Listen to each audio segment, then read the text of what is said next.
बहुत बहुत धन्यवाद। आज का विषय बहुत ही इम्पोर्टेंट है वर्तमान स्थिति में जो है कि यदि कोई अभिमन्यु की तरह किसी जो होता है चक्रव्यूह में अगर फंस जाता है तो उस चक्रव्यूह से अपने आप को कैसे निकालें।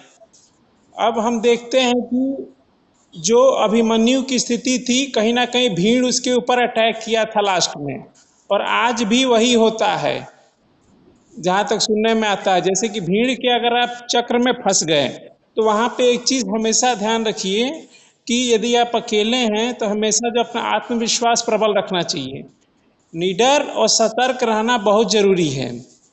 उसके बाद जो ईश्वर पे तो भरोसा रखिए। उसके बाद तीन और काम जरूरी है, वो है कि आप जो होता है गांधी जी के तीन नियम को हम कहते हैं कि अंधे हो जाइए, बहरे हो जाइए, गूंगे हो जाइए, और जो हो रहा है उसको सम्मान पूर्वक देखिए, और उसके बाद अपने बचने के लिए तैयार भी रहिए।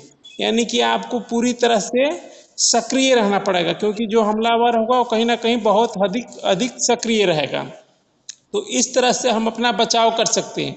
दूसरा ऑप्शन है, यदि आप बच सकते हैं तो भाग जाइए, लेकिन भागने का ऑप्शन कम रहता है चक्रव्यूह में, फंसने का चांस ज़्यादा रहता है। तो उसमें यही है कि सम्मान पूर्वक जो होता है अपने आप को बचाना पहला उद्देश्य होना चाहिए।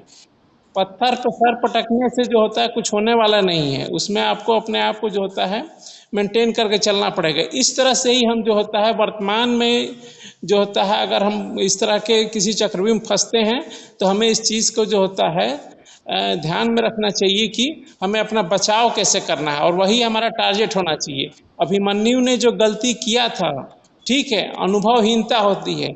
जब भी हमला होता है तो बुद्धि काम करना बंद कर देता है, वही बुद्धि काम करना बंद ना करे, आप अपना सक्रिय रूप से जो होता है अपना बचाव करिए।